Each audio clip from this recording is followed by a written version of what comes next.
Se quedó paralizado. El corazón le martilleaba en el pecho. Sus ojos viejos y cansados se fijaron en un retrato al otro lado de la galería abarrotada.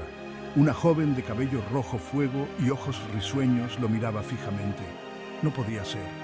Habían pasado décadas, pero ahí estaba ella, Hannah, su hermana pequeña.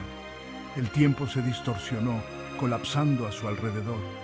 El museo se desvaneció, reemplazado por una habitación bañada por el sol. El aroma a óleo y la risa contagiosa de su hermana. Extendió la mano con los dedos temblorosos como para tocarle el rostro, para borrar los años de dolor y separación. Un sollozo ahogado escapó de sus labios. Hannah susurró, el nombre una oración, un lamento.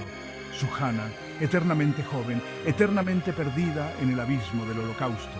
Pero aquí, en este lienzo, estaba viva, testimonio de una vida brutalmente truncada. Él recordaba. Su tío, un artista en apuros, había capturado el espíritu de Hannah con cada pincelada. El estudio bañado por el sol, lleno del aroma a aguarrás y esperanza, se convirtió en su santuario. Hannah, con un brillo travieso en los ojos, posaba durante horas, su risa resonando por la habitación. Él, una presencia vigilante, se sentaba a su lado, maravillándose de la forma en que su tío transformaba la pintura en vida. El recuerdo era un dolor agridulce. Casi podía oír el roce del pincel sobre el lienzo, sentir el calor de la mano de su hermana en la suya.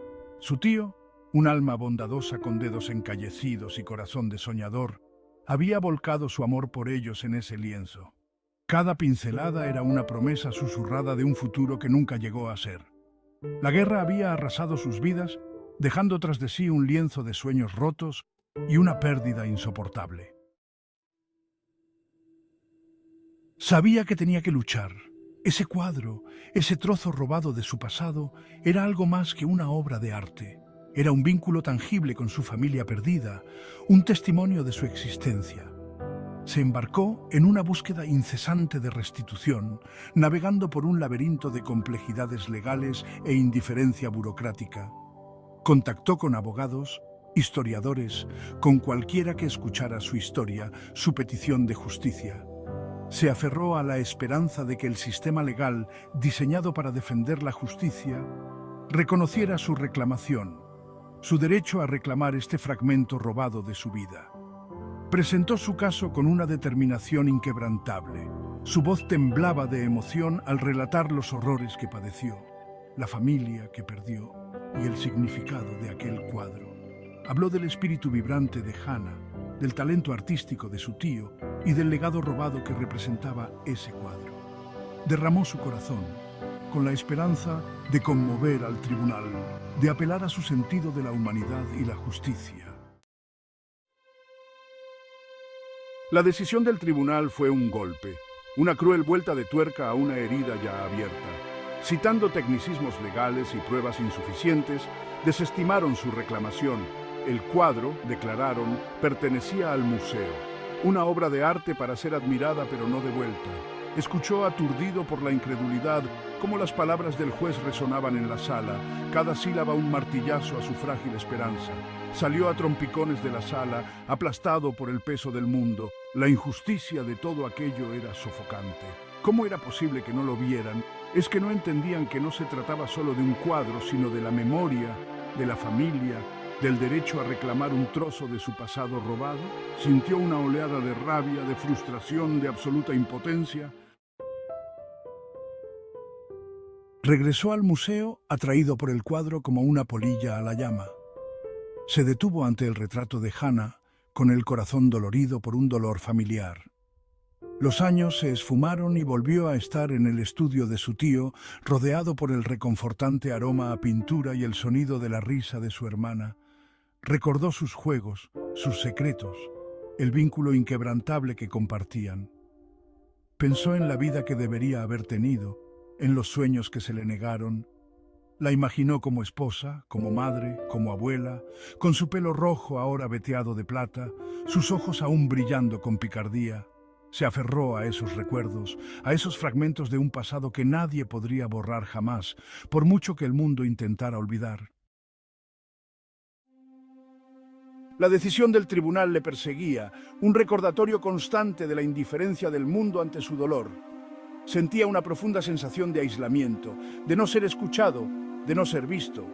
El sistema legal, que él creía diseñado para proteger a los inocentes y reparar los errores del pasado, le había fallado. Sintió una oleada de rabia, de resentimiento hacia el mundo que podía permitir que semejante injusticia se mantuviera. Había sobrevivido a los horrores del Holocausto, había soportado una pérdida inimaginable, solo para ser derrotado por la indiferencia, por un sistema que valoraba los tecnicismos legales por encima del sufrimiento humano. La lucha por el cuadro se había cobrado su precio, dejándolo emocionalmente agotado, con el espíritu abatido. Sin embargo, se negó a ser doblegado. No iba a dejar que esa derrota lo definiera.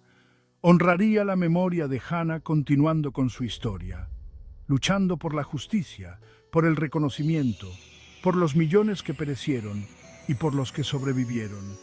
Mantendría viva su memoria, un faro contra la oscuridad del odio y la indiferencia. Encontró consuelo al compartir su historia, al educar a otros sobre los horrores del Holocausto. Habló en escuelas, en centros comunitarios, en cualquier lugar donde la gente le escuchara. Se convirtió en la voz de los que no la tenían, en un guardián de la memoria, asegurándose de que las lecciones del pasado no se olvidaran. Canalizó su dolor, su rabia, su frustración en una fuerza para el bien, un testimonio del indomable espíritu de supervivencia.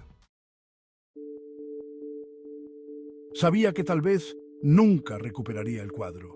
La batalla legal había terminado, pero su viaje personal continuaba. Tenía que encontrar la manera de reconciliarse con esa injusticia, de encontrar la paz dentro de la tormenta de sus emociones. Se dio cuenta de que la verdadera justicia no siempre se encontraba en los tribunales o en los documentos legales. Residía en mantener viva la memoria, en luchar contra la indiferencia, en asegurarse de que tales atrocidades no volvieran a ocurrir jamás. Encontró una victoria diferente en los rostros de aquellos que escuchaban su historia, en las lágrimas que derramaban, en sus promesas de no olvidar nunca. Encontró consuelo al saber que la memoria de Hannah seguía viva, no solo en aquel lienzo, sino en los corazones de aquellos a los que conmovía con sus palabras. El cuadro seguía estando fuera de su alcance, un símbolo tangible de un pasado que no podía ser recuperado del todo. Servía como un recordatorio constante de la fragilidad de la memoria, de lo escurridizo de la justicia y del poder perdurable del espíritu humano. Puede que el sistema legal le hubiera fallado, pero no podía borrar sus recuerdos, el amor por su familia o su determinación de honrar su legado. Llegó a comprender que la justicia era un concepto complejo y polifacético. No siempre se trataba de victorias legales o posesiones materiales. Se trataba de reconocer el pasado, de enfrentarse a la injusticia y de esforzarse por crear un futuro mejor en el que tales atrocidades no volvieran a repetirse. Siguió visitando el museo, no con rabia ni resentimiento, sino con un propósito. Se detenía ante el retrato de Hannah y compartía su historia con todo aquel que quisiera escucharla. Se convirtió en un guía oficioso, en un guardián de la memoria, asegurándose de que los rostros de los cuadros, las historias que encerraban, no cayeran en el olvido. Comprendió que el recuerdo era el arma más poderosa contra el odio y la indiferencia. Al compartir su historia, al dar testimonio de los horrores del pasado, honraba la memoria de los que se fueron e inspiraba a las generaciones futuras a luchar por un mundo más justo y compasivo. El cuadro, que en su día fue símbolo de pérdida e injusticia, era ahora un catalizador de la memoria, un testimonio del perdurable poder del espíritu humano para superar la adversidad y encontrar un sentido ante la tragedia inimaginable.